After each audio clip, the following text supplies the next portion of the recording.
मंगलाचरण के लिए अपने अपने हाथों को जोड़ लीजिए। नमः श्री वर्धमानाय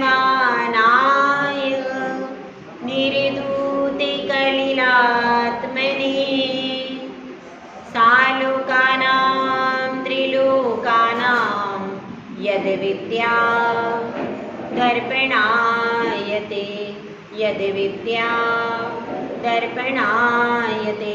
पंच परमेष्ठी भगवान की जय। परम पूज्याचार्य श्री आदि सागर जी महाराज की, परम पूज्याचार्य श्री महावीर कीर्ति महाराज की, परम पूज्याचार्य श्री विमल सागर महाराज की, परम पूज्याचार्य श्री तपस्वी सम्राट सन्मति सागर जी महाराज की, परम पूज्याचार्य श्री सुंदर सागर महाराज की, अहिंसामय विश्व धर्म की, चिन्वाणी माता की, हरिका सुनैमती माता की जय, हरिका संघ की जय। हम सब यहाँ रत्नकरण शावकाचार का स्वाध्याय कर रहे हैं। अब तक कितने अंगों का वर्णन हो गया है भाई? कौन कौन से?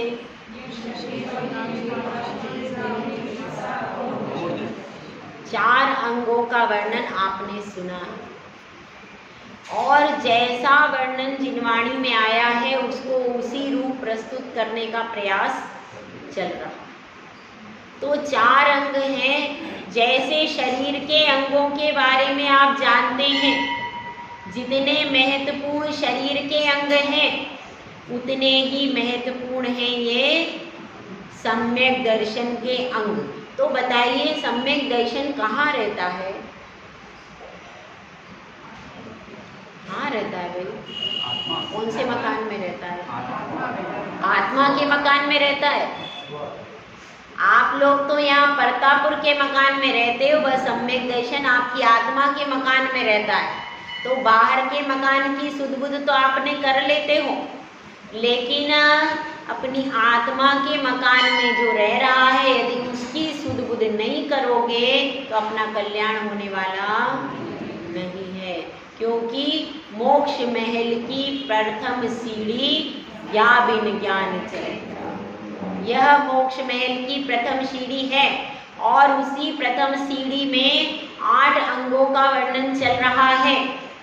यह 8 अंग बहुत महत्वपूर्ण है और अब वर्णन चल रहा है 5वें अंग का। ठीक है, 5वां अंग बहुत ज़्यादा महत्वपूर्ण है और जिसने यह अंग पालन कर लिया वह बहुत लौकिक में भी सफल हो जाता है, घर में भी वो सर्वप्रिय होता है, समाज में भी सर्वप्रिय होता है, देश में भी सर्वप्रिय होता है और धार्मिक क्षेत्र में भी आता है, दीक्षा भी लेता है तो गुरु के लिए सर्वप्रिय होता है, सर्व संघ के लिए सर्वप्रिय होता है। ऐसा यह अंग है जिसका पालन बहुत कठिन है। क्यों कठिन है? क्योंकि हमारी दृष्टि कहाँ रहती है? कहाँ रहती है हमारी दृष्टि?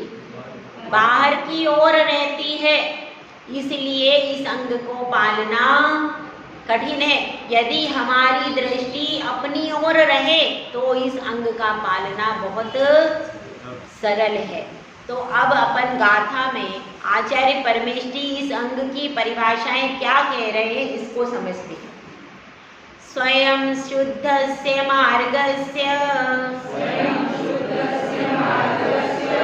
बाला शक्त जनाश्रयाम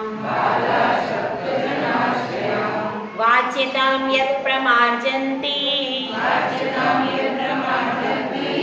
यद्वदन्ते उपगूहनम्। अब इसमें क्या कह रहे हैं? स्वयं शुद्धस्य मार्गस्य बाला शक्त जनाश्रयाम वाच्यतां यत् प्रमार्जन्ति यद्वदन्त उपगूहनम्। उपगूहन अंग के बारे में कथन किया है आचार्य परमेष्ठी ने। क्या कहा है? मार्ग तो शुद्ध ही है, स्वयं शुद्धस्य मार्गस्य। यह मार्ग जो है यह कैसा है? मोक्ष का मार्ग शुद्ध है कि अशुद्ध है भाई? शुद्ध ही है। स्वयं शुद्धस्य मार्गस्य, मार्ग में कोई दोष कोई परेशानी नहीं है। मार्ग एकदम कैसा है? शुद्ध है। मोक्ष का मार्ग शुद्ध है, लेकिन उसमें अशुद्धता कैसे होती है? कैसे होती है? बालाशक्त जनाश्रया। स्वयं शुद्धस्य मार्गस्य, मार्ग शुद्ध है और शुद्ध मार्ग के होने पर भी बालाशक्त जनाश्रया, जो बाल है और असक्त है। बाल का मतलब क्या है? अज्ञानी जीव हैं। और कैसे हैं? अज्ञानी भी हैं और जो अभी अभी जिनकी दीक्षा हुई है, जो ज़्यादा ये नहीं जानते कि दीक्षा को कैसे पालन करना है और संग से कभी कभी अलग हो जाते हैं। समस्याएं तभी आती हैं जिनका दीक्षा के पालन का, सामायिक स्वाध्याय आदि का अभ्यास नहीं हुआ और वे तुरंत संग से अलग हो जाते हैं। तो ऐसे समय में यदि वे अपने संयम को नहीं पालन कर पाते तो दोषों की संभावना बढ़ जाती। तो इसलिए बता रहे हैं वे बाल हैं। जैसे कि घर में भी पिता पगड़ी किसको बांधता है? जो बड़ा बालक होता है, जिसको अनुभव पर्याप्त हो चुका है कि घर को कैसे संभालना है, दुकान को कैसे संभालना है, सबके प्रति व्यवहार कैसे करना है, सारी चीज़ों का जिसको भली भांति ज्ञान हो जाता है, तब जाकर के उसको घर का मुखिया। अब तो घर रहे ही नहीं भाई, सब बेटे अलग अलग हैं। एक घर में 4 ही प्राणी हैं। पहले होता था एक मुखिया बनाते थे और वो पूरे 20-20, 25-25 जनों का मुखिया होता था। सब लोग उससे पूछ करके आगे कार्य। पहले ऐसा सिस्टम होता था, अब तो वो सिस्टम ही नहीं रहा। अब तो 2-2, 4-4 हैं बस एक घर में, परिवार बट गए। तो वह मुखिया कब बनाया जाता था? जब 20-20, 25-25, 30-30 जने रहते थे और फिर वह व्यक्ति मुखिया सबल होता था और उससे पूछ करके सब कार्य करते। तो अब यह बात चल रही है कि एक तो अज्ञानी है और अशक्त है। अशक्त क्यों है? असमर्थता किन कारणों से आती है? पहला कारण क्या है? पहला कारण है बीमारी होना, रोग होना। शरीर में यदि रोग हो जाता है तो सामायिक स्वाध्याय आदि पहले की भांति कर नहीं पाते, शरीर में रोग हो जाता है। दूसरा कारण है कषाय का भड़क जाना। यदि कोई जीव कषाय से भरा हुआ रहता है और कषाय को कंट्रोल नहीं कर पाता है तो भी संयम का पालन नहीं कर सकता। तो ठीक है, एक तो रोग है, दूसरा कषाय है और तीसरा है पंचेंद्री के विषय भोगों की लोलुपता। यदि किसी ने दीक्षा ले ली लेकिन अपने रसना इंद्रिय की लोलुपता बहुत ज़्यादा है तो वह संयम का पालन, उसमें कुछ न कुछ दोष जरूर लगेगा। तो इस तरह से ये सब कारण हैं जिसके कारण उसकी जो सामर्थ्य है वह कम हो जाता है, वह असमर्थ हो जाता है दीक्षा को पालन करने में। तो अब यहाँ पर बता रहे हैं मार्ग में कोई दोष नहीं। जैसे आप यहाँ से भाई कहाँ जाना है बता दो, आप कहाँ जाने की सब, जहाँ आप लोग ज़्यादा जाते हैं, ऊदगांव चले, अपन सब ऊदगांव चलते हैं, ठीक है। वहाँ पर हमारे गुरुदेव भी बैठे हैं और आपके गुरुदेव भी बैठे हैं, ठीक है। और आपके गुरुदेव हमारे तो हैं ही सही, है कि नहीं? हमारे पहले आपके बाद में हम उस निर्ग्रंथ परंपरा में हम लोगों की दीक्षा हो गई तो हमारे पहले हैं, आप लोगों के बाद में हैं, ठीक है ना। तो अब अपन सब ऊदगांव चलते हैं, तो अपन कैसे जाते हैं भैया, ये गाँव बता दो रास्ता, कैसे जाते हैं? ट्रेन से जाते हैं, ठीक है। अब ट्रेन का रास्ता गुड़गांव का कैसा है? उस ट्रेन के रास्ते में कोई परेशानी है क्या भाई? नहीं है, पटरी एकदम साफ है और ट्रेन का भी रूट एकदम क्लियर है, कहीं परेशानी नहीं है, तो रास्ते में कोई दिक्कत नहीं है। अब फिर भी क्या हो जाता है, अकस्मात कोई बीच में बीमार हो गया तो वह कहता है भैया मैं अब गुड़गांव तक नहीं जा सकता, मैं यहीं बीच में कौन से स्टॉप आते भाई बताओ? गुड़गांव गए ईचलकरंजी है, तो ईचलकरंजी पे वो उतर गया और उसने कहा कि अब मेरा स्वास्थ्य खराब हो रहा है, मैं आगे जा नहीं सकता। एक तो वो हो गया। दूसरा, ट्रेन बढ़ी तो अब क्या कर दिया, पीछे के डिब्बे में थे यात्री, अब क्या हुआ कि पीछे का डब्बा डिस्कनेक्ट हो गया, अब वे यात्री वहीं के वहीं रह गए। अब क्या करें? अब उनको कहा कि आपको दूसरी ट्रेन से बाद में ट्रांसफर किया जाएगा। तो अब क्या हुआ, आगे के डिब्बे तो पहुंच गए गुड़गांव में और पीछे का डब्बा रह गया, तो वे भी क्या हो गए, वे भी मार्ग पर जाने में असमर्थ हो गए। ठीक है, अब क्या हो गया, एक बीच का डब्बा था, उसमें यात्रियों में झगड़ा हो गया, आपस में महिलाओं में झगड़ा हो गया, भैया किसमें करवा दूं? अब महिलाएं थी, उस डब्बे में सारी महिलाएं थी, इन्होंने सोचा यहाँ से गुड़गांव के लिए जा रहे, तो उन्होंने कहा ऐसा है महिलाएं बीच में गड़बड़ करती हैं, अपन लोग अच्छे से यात्रा करेंगे, एक डब्बे में पुरुष रखो, एक डब्बे में महिला रखो। अब क्या हो गया, जो डब्बा महिलाओं वाला था उसमें झगड़ा हो गया। अब झगड़ा हो गया तो महिलाओं का क्या हो गया, महिलाओं में इतना झगड़ा हो गया कि कुछ महिलाएं वहां से उतर गई और उतर करके कहा हम इस डब्बे में नहीं बैठेंगे, और वे प्लेटफार्म पर बैठ गई। अब जो महिलाएं चुप रही, उनमें से आधी महिलाएं तो बोल रही थी, जो ज्यादा बोल रही थी वो तो उतर गई। अब जो महिलाएं चुप रही वो बच गई, डब्बे में बैठी रही। वो सब महिलाएं जो चुप रही, जो जाप करने लगी, वो सब महिलाएं बच गई, वो सब महिलाएं सुरक्षित गुड़गांव पहुंच गई। अब क्या हुआ, अब ऐसे करके हमारी ट्रेन गुड़गांव में धीरे धीरे पहुंची।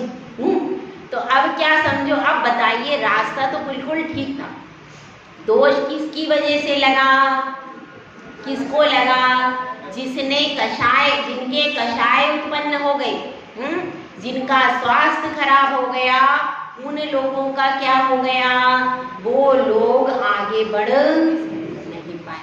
तो इसी तरह की स्थिति यहाँ पर है।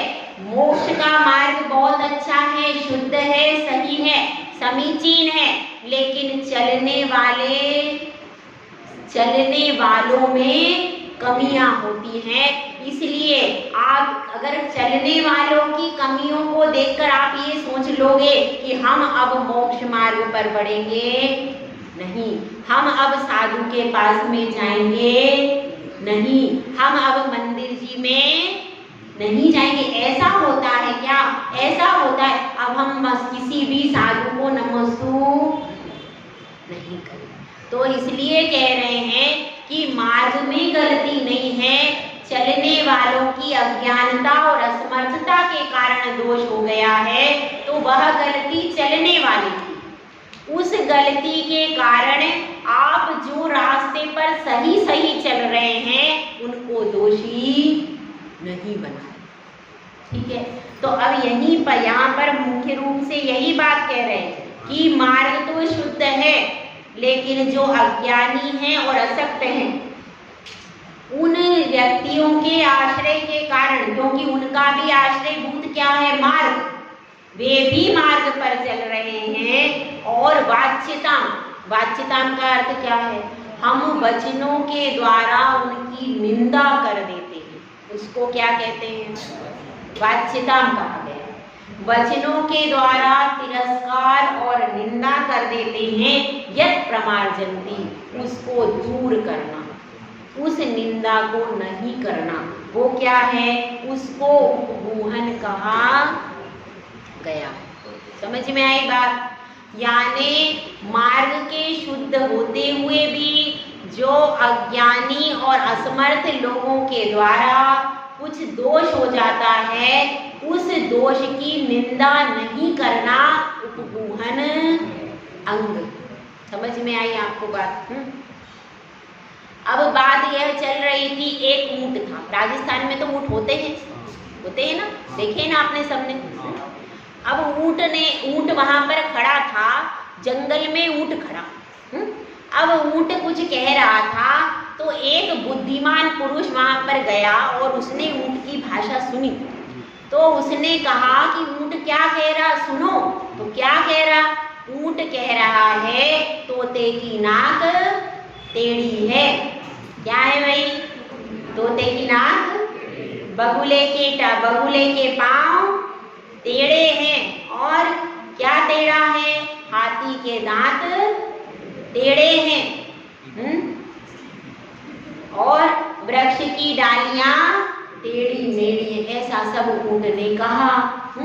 अब ऊंट ने सबका कह दिया, लेकिन ऊंट का क्या टेढ़ा है ये ऊंट ने नहीं कहा। ये किसकी कहानी चल रही भैया? ऊंट की नहीं चल रही, ऊंट की नहीं चल रही, ये हमारी आपकी कहानी चल रही।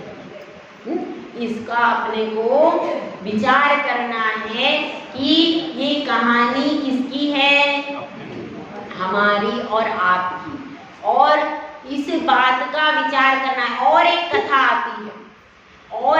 आती है, बिल्कुल सत्य घटना है, राजा जनक के दरबार में।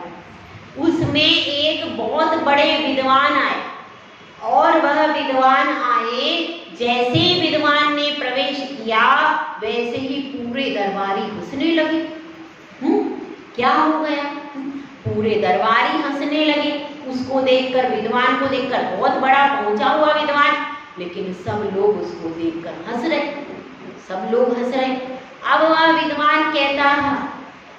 विद्वान राजा की ओर उंगली उठा करके कहता है कि हे राजन, मैं तो समझता था आपके दरबार में सब ज्ञानी लोग बैठे हैं, आपके दरबार में सब विद्वान बैठते हैं, कवि बैठते हैं, लेकिन आज मुझे यह पता चला कि यह तो चमारों की सभा है। यह तो चमारों की सभा है, यहाँ पर तो कोई विद्वान नहीं है। तो राजा कहता है कि आपने मेरे दरबारियों के लिए ऐसा क्यों कहा?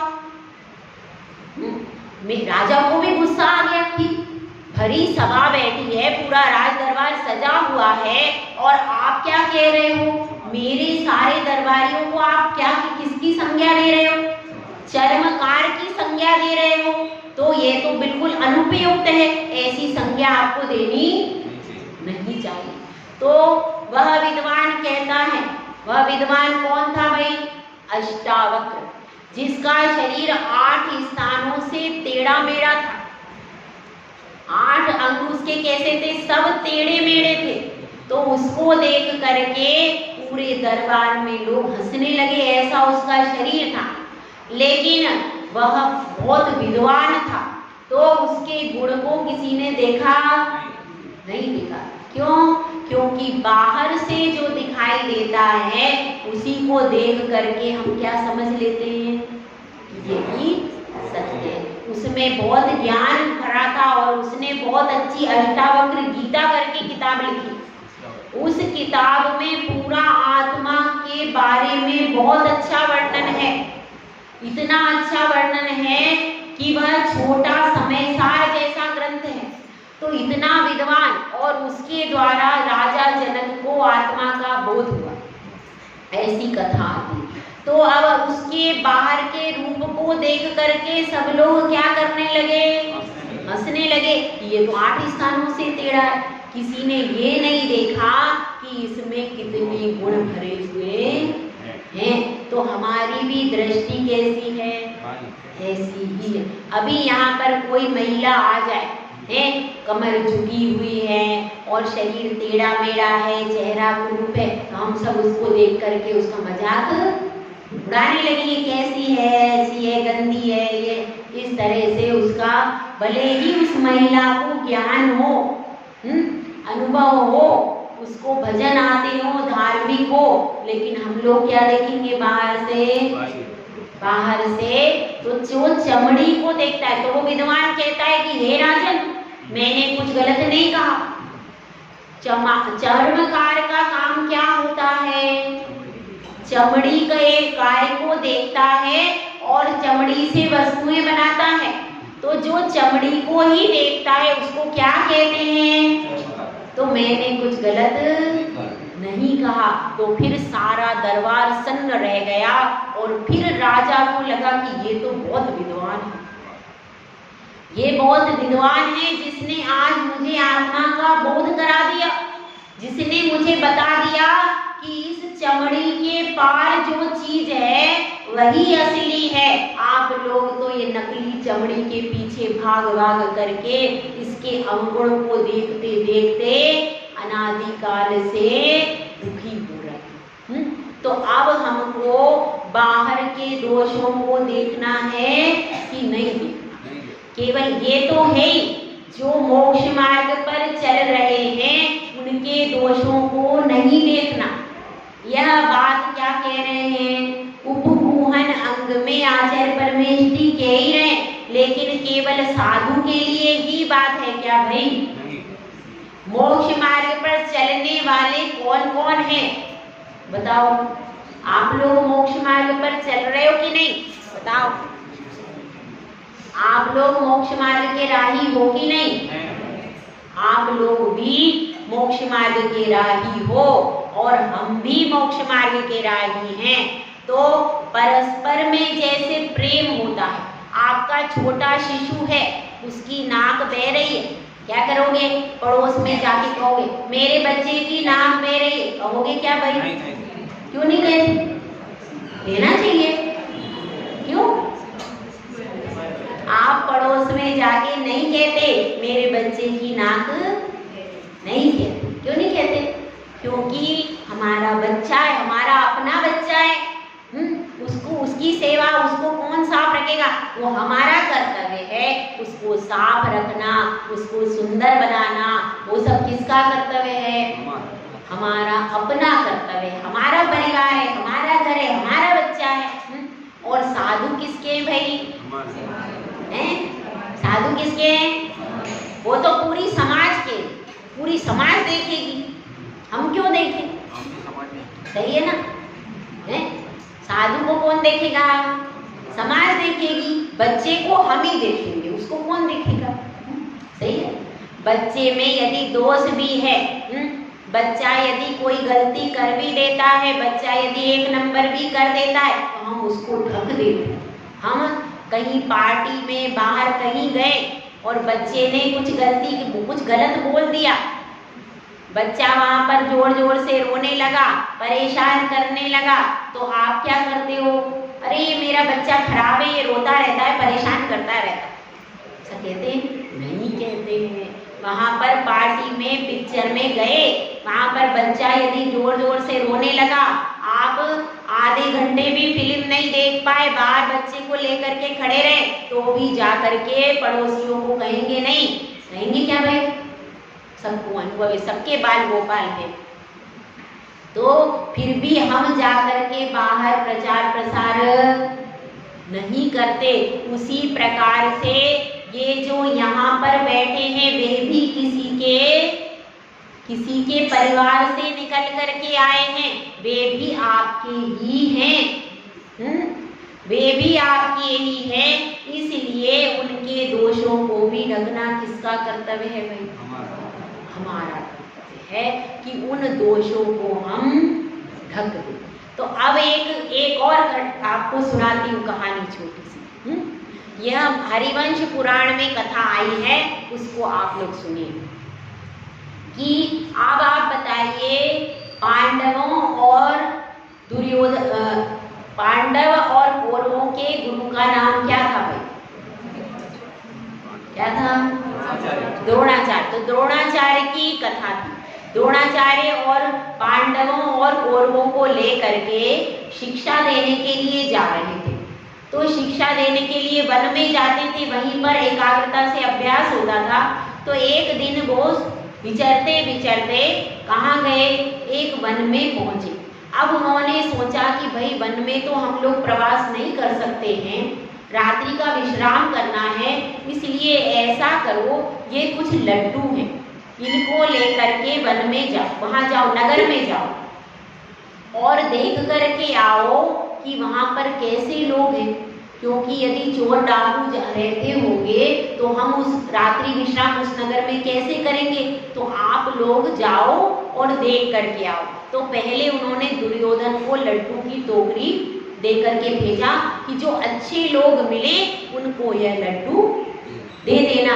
अब दुर्योधन टोकरी लेकर के चला गया, नगर गांव में गया और गांव में गया, कुछ देर बाद वह वापिस आया और उसने द्रोणाचार्य से कहा कि गुरुदेव वहां तो सब बहुत खराब लोग, एक भी व्यक्ति अच्छा नहीं है, सब पापी लोग बसते। तो अब ठीक है, उन्होंने द्रोणाचार्य ने कुछ कहा नहीं। उन्होंने युधिष्ठिर को बुलाया कि युधिष्ठिर तुम जाओ और जो अच्छे लोग मिले उनको यह लड्डू बांट आना और वहां पर यह कह देना कि हम सब पांडव और कौरव रात्रि विश्राम के लिए आ रहे हैं, ऐसी सूचना दे आना जहां पर तुम्हें उपयुक्त लगे। अब वह भी लड्डू लेकर के आगे गया। अब लड्डू लेकर के गया तो रास्ते में गाय मिली। तो युधिष्ठिर ने सोचा यह तो अच्छी है, सबको दूध देती है, इसको लड्डू खिला देता। तो उन्होंने गाय को लड्डू खिला दिया। थोड़ा आगे बढ़े तो एक कुत्ता मिला। तो उन्होंने सोचा ये तो वफादार है, सब गांव वालों की रक्षा करता है, इसलिए एक लड्डू इसको दे दो। इस तरह से आगे आगे बढ़ते रहे और उनको सब लोग अच्छे अच्छे मिलते चले गए और सारे लड्डू उन्होंने बांट दिए। और फिर जहाँ ये लड्डू बांटे थे तो वहाँ पर कौन था, वहाँ पर एक मुखिया था परिवार का। उसने पूछा भैया तुम बहुत अच्छे लग रहे हो, क्या बात है। तो वह मुखिया से उन्होंने पूछा कि यहाँ पर कैसा स्थान है। तो उन्होंने कहा कि ये मेरा घर बहुत बड़ा है, उसमें क्या व्यवस्था हो जाएगी। उन्होंने कहा बिल्कुल, आप गुरु को लेकर के आ जाइए, सब व्यवस्था हो जाएगी। तो सब कुछ फिक्स करके और युधिष्ठिर वहां पर द्रोणाचार्य के पास में आ गए और उनको पूरी सूचना दे दी। तो अब इस घटना से क्या समझ में आया? इस घटना से हमें यह समझना है यदि हम दोष देखेंगे तो स्वयं में ही वे भी दोष बढ़ते, और यदि हम गुणों को देखना शुरू करेंगे तो गुण बढ़ते चले जाएंगे। हमको क्या बढ़ाना है भाई?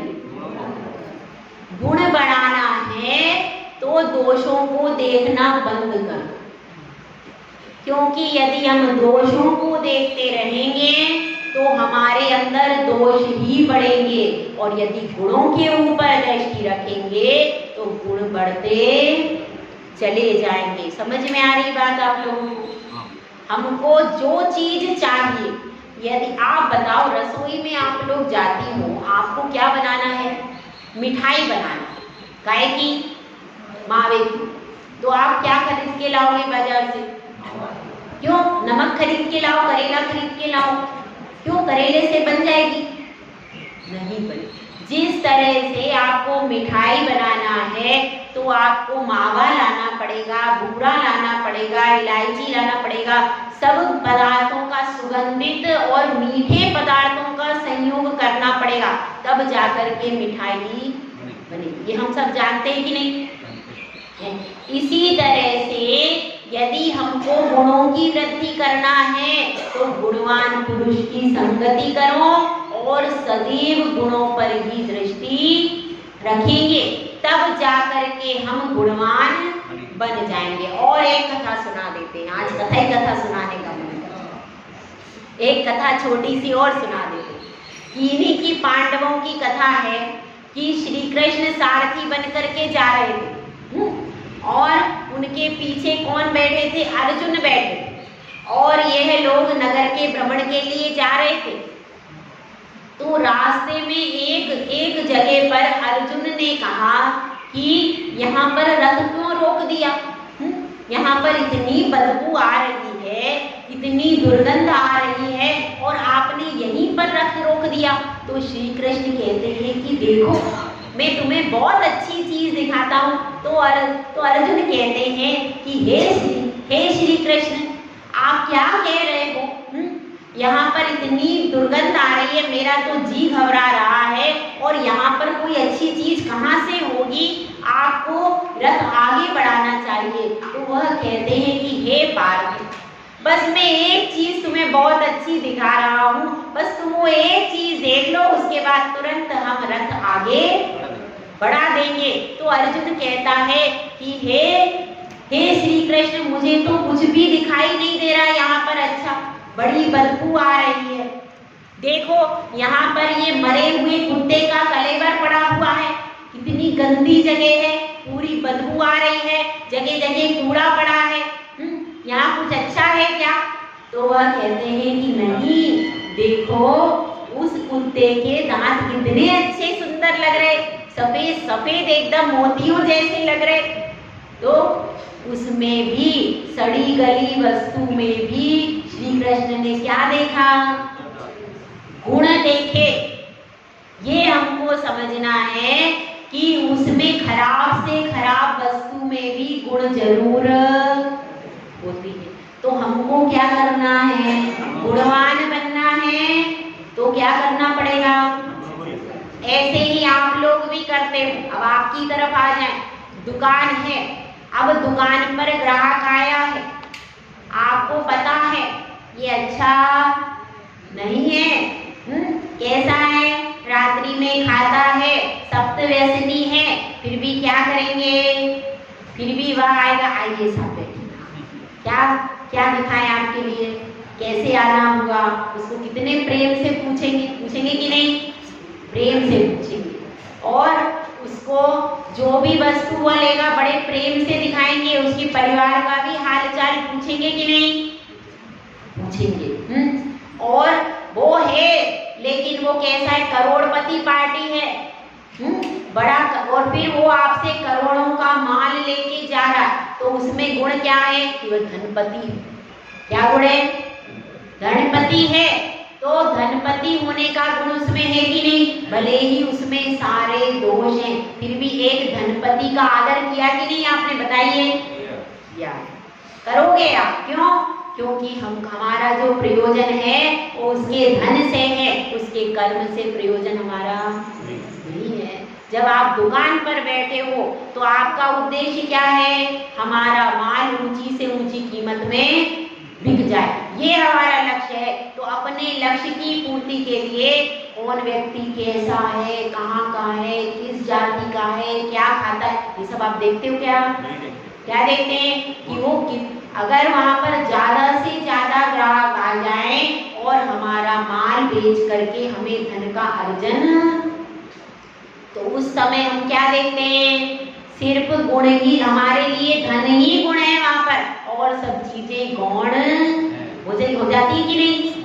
हो जाती। तो इसी तरह से जैसे हम वहाँ पर गुणों को देखते हैं, जो जिससे हमारा प्रयोजन है उसको ही देखते, बाकी सब चीजों को अगर आप ऐसा नहीं करो तो आपकी दुकान 4 दिन भी चलेगी, 4 दिन भी नहीं चलेगी, 4 दिन में ही दुकान बैठ जाएगी। तो इसी तरह से हम घर परिवार में भी यदि आप प्रति समय दोषों को देखते रहे, टुक टुक टुक टुक करती रहे, तो वह उस माँ का किसी भी बेटे के पास गुजारा नहीं हो पाएगा। और यदि वह दोषों को न देख करके गुणों को देखेगी तो क्या होगा? उसका गुजारा बहुत आसानी से हो जाएगा। तो इसलिए हमको क्या देखना है? गुणों को देखना है।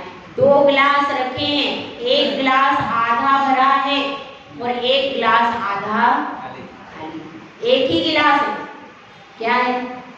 वही गिलास एक व्यक्ति क्या कहता है? गिलास आधा और एक व्यक्ति कह रहा है गिलास आधा भरा है। एक ही गिलास। तो इस तरह से यदि आपको परिवार में सुख शांति से रहना हो तो दोषों पर दृष्टि।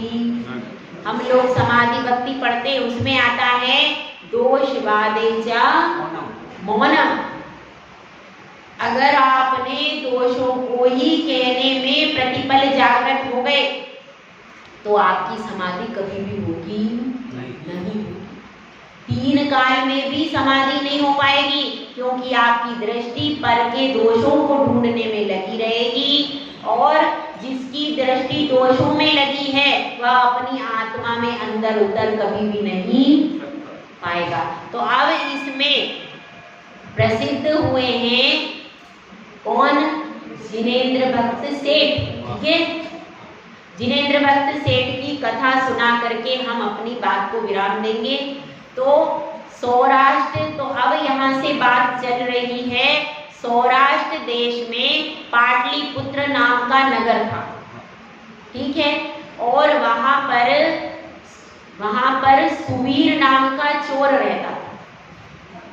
चोरों का सरदार था, उसका नाम था सुवीर, और उसके पास बहुत सारे चोर रहते थे। तो उन सब में चर्चा चल रही थी कि यहाँ पर ताम्रलिप्त नगर में एक कौन है? जिनेंद्र भक्त सेठ है, और उसके यहाँ पार्श्वनाथ भगवान का जिनालय है, उसमें वैडूर्य मणि लगी हुई। ऐसी चर्चा उस सुवीर चोर के पास में आई, तो उसने क्या कहा? उसने सब चोरों की सभा बुलाई। आप भी मीटिंग बुलाते हो ना, तो चोर लोग भी मीटिंग बुलाते, तो उन्होंने भी मीटिंग बुलाई, और मीटिंग बुला करके कहते हैं कि अब क्या करें? अब कैसे भी करके उस वैडूर्य मणि को लेकर के आना, उस नीलमणि को निकाल करके लाना है। तो वहां पर पूरे सैनिक पहरा देते हैं, और हर समय सशस्त्र सैनिक वहां पर पहरा देते हैं, और बलवान सैनिक है, उनको मारना भी संभव नहीं है। और यात्रीगण भी आते रहते हैं वहां पर दर्शन करने, तो वहां पर पहुंचना भी, वहां पर पहुंच करके मणि निकालना कैसा है? बहुत कठिन है। तो कौन इस कठिन कार्य को कर सकता है? तो एक सूर्य नामक चोर जो था वह बोलता है कि मैं इस कार्य को करके दिखाऊंगा। अब क्या होता है? वह सूर्य नामक चोर जो है, क्योंकि चोर तो पहचाने जाते नहीं थे, तो वो अपना वेश बना लेता है, ब्रह्मचारी बनता पहले तो, ब्रह्मचारी का वेश बना लेता है, और फिर क्षुल्लक का वेश बनाता है। क्षुल्लक का वेश बना करके वह कहाँ चला जाता है? धीरे धीरे जगह जगह आसपास, जहाँ पर जिनेंद्र भक्त सेठ जहाँ पर था, उसी के नगर के आसपास घूमता है, और घूम करके वो वहां पर बहुत लोग, अपना प्रवचन बहुत अच्छा देता है, वह सब सीख लेता है, धर्मशास्त्र का अभ्यास करता है, उपवास करता है, एक समय आहार करता है। सारी जो क्षुल्लक की चर्या थी, सारी इतनी अच्छी तरीके से करता है कि सब लोग प्रभावित हो जाते हैं। सब समझते हैं, सब सोचते हैं ये कोई क्षुल्लक महाराज जी आए हैं, कहाँ से आए, ऐसा सबको बड़ा खुशी हो जाती, प्रसन्नता, और लोग उनको आगे से नगर नगर में निमंत्रण आते हैं कि आप हमारे नगर में पधारो, आप हमारे नगर में प्रवचन करो। ऐसी बहुत उसकी प्रभावना हो जाती, क्योंकि आप लोग तो अंदर का कुछ नहीं जानते, बाहर से जो प्रवचन अच्छा करे वो अच्छा है, तो वह प्रवचन के बल से, और चर्या भी उनकी अच्छी रहती, तो चर्या भी अच्छी है, प्रवचन भी अच्छा है, देख करके लोग प्रभावित होते रहते। अब ऐसा ही तो एक दिन वह जो जिनेंद्र भक्त सेठ था, वह भी पास वाले गांव में दर्शन करने गया। जैसे आप लोग गढ़ी में दर्शन करने जाते हो, सागवाड़ा में जाते हो, ऐसे वो जिनेंद्र भक्त सेठ भी पास के गांव में दर्शन करने गया। तो उसने देखा कि अरे ये क्षुल्लक जी तो बहुत अच्छा प्रवचन देते, इनकी तो इतनी अच्छी चर्या है, इतने उपवास करते, रस त्याग करते, देखो कितने अच्छे क्षुल्लक जी है। तो ऐसा उसके मन में आया कि इन क्षुल्लक जी को अपने मंदिर में दर्शन कराना चाहिए। वो तो ताक में ही बैठे थे वो तो ताक में ही बैठे थे और इसीलिए आसपास घूम रहे थे। तो अब उसको लगा कि इनको हमारे पार्ष प्रभु के दर्शन जरूर कराना चाहिए, इतने ज्ञानी पंडित ये हैं क्षुल्लक जी। तो अब वह लेकर के उनको अपने मंदिर में, अपने जिनालय चैत्यालय में लेकर के आ जाता है और वहाँ पर दर्शन करते हैं।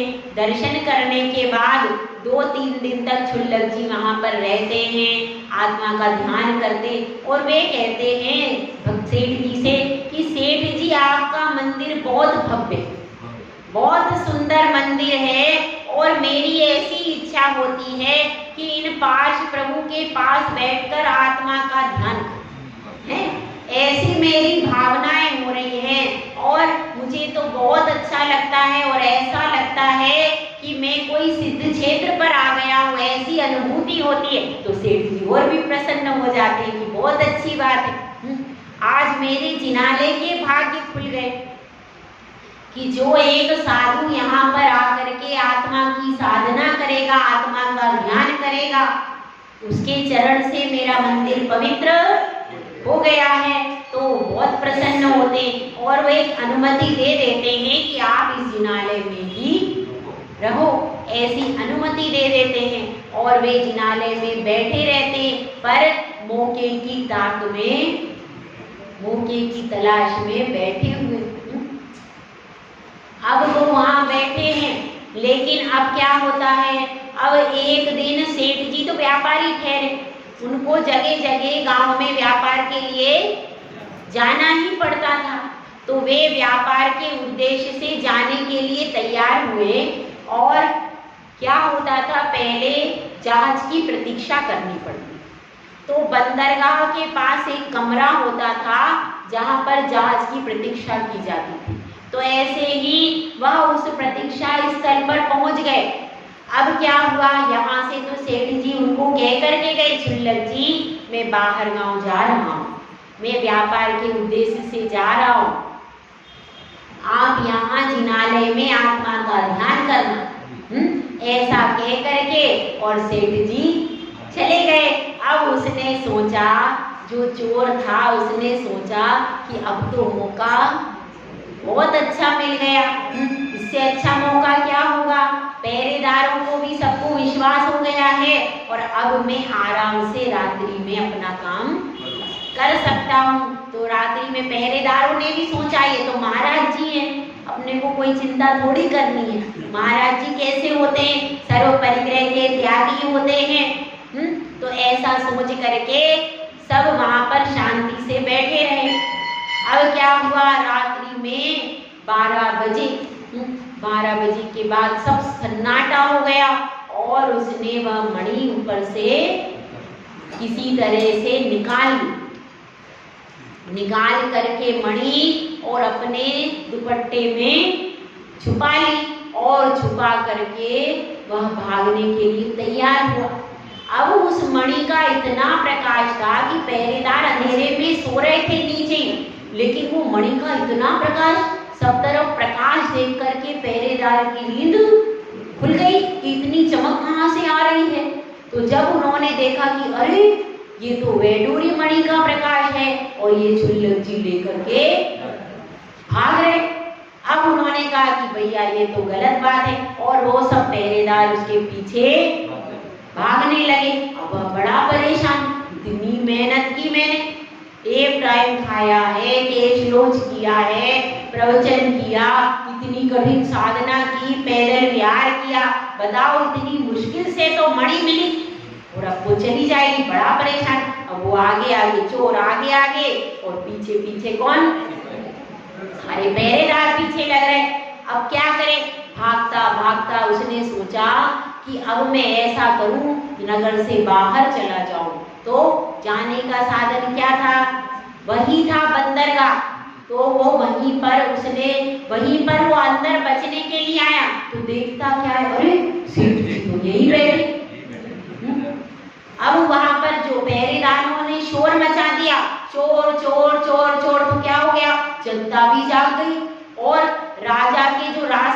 कोतवाल भी रहते थे, पहले सड़कों पर घूमते थे, वे सब कोतवाल आदि भी आ गए, सब लोग पीछे पीछे से आने लगे। अब इधर ये चोर घुसा अंदर और पीछे से सब लोग आ गए, कोतवाल आ गए, सैनिक आ गए, पहरेदार आ गए, जनता भी आ गई। तो अब सब लोग आ गए और अब वो पहरेदार कहते हैं कि सेठ जी बड़ा आनंद हो गया, यह चोर हैं और ये रवेडूरी मणि लेकर के भाग गए, वहां से मंदिर से लेकर के आए। अब सेठ जी ने सब देख लिया, उनको 1 मिनट भी वस्तु समझते देर नहीं लगी, वस्तु स्थिति को वो समझ गए। मगर क्या कह रहे हैं सबसे कि अरे आप लोगों को ज्ञान होना चाहिए, ये महाराज जी हैं, क्षुल्लक महाराज जी हैं, ये तो परिग्रह के त्यागी होते हैं, ये ऐसा पाप का कार्य क्यों करेंगे, चोरी का महाकार्य क्यों करेंगे, ये तो मणि मैंने ही मंगाई थी, मैंने ही इनसे कहा था कि मणि लेकर आप आ जाना। तो ये इसमें इनका कोई अपराध नहीं है, ऐसा कह दिया। तो सब लोग लज्जित होकर के वहां से वापिस चले गए और अब कमरे में 2 रह गए। कौन कौन भैया? चोर और सेठ जी। अब सेठ जी ने कमरा किया बंद और अब क्या किया, अब उस चोर को कहते हैं तुमने यह क्या कार्य किया, साधु का वेश धर करके तुमने इस तरह से अपराध किया, तुम्हें लज्जा नहीं आती? कल से लोग साधु के ऊपर विश्वास नहीं करेंगे कि क्या साधु पुरुष ऐसे होते हैं, क्या साधु पुरुषों का यह लक्षण है?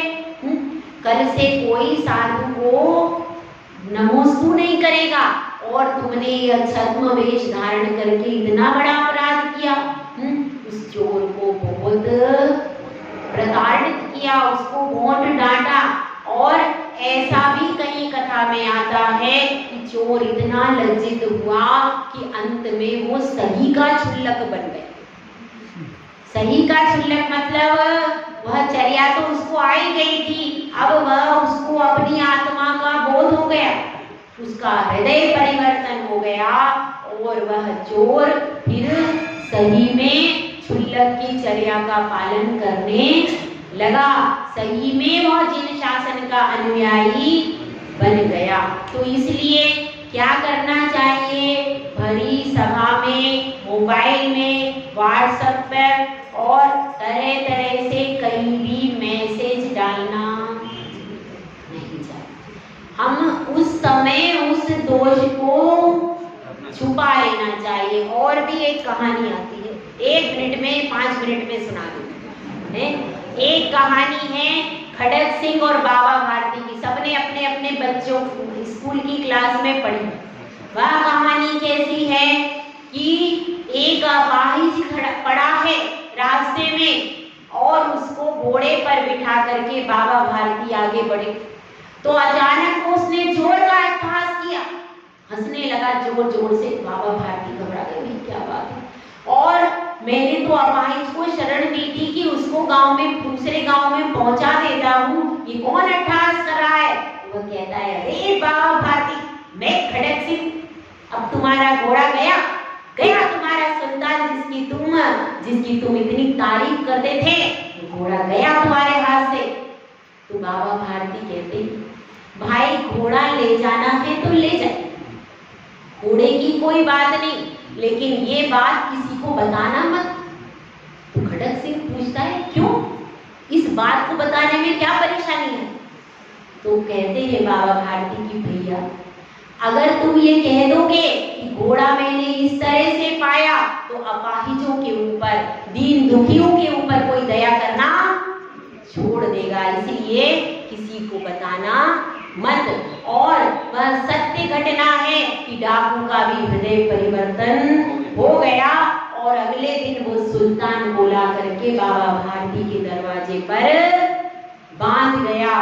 तो अब इन सब घटनाओं में उपगूहन करो और उपगूहन के बाद क्या करना है इसको कल बताएंगे, लेकिन इतना समझ लो कि कि कोई घटना घट जाए अपने से, कोई धोखे में काम हो जाए तो उसको दुनिया में प्रचार प्रसार नहीं करना, ताकि साधु पुरुषों पर से ताकि जो साधु पुरुष वास्तव में साधना कर रहे हैं उन पर से समाज का विश्वास उठ नहीं जाए। तो इस तरह से हम सबको दोषों को ढकना चाहिए। जैसे हम घर के दोष ढकते हैं, वैसे इन साधु पुरुषों से भी कोई गलती हो जाए तो उनके दोषों को ढक करके धर्म की प्रभावना के मार्ग पर आगे बढ़े।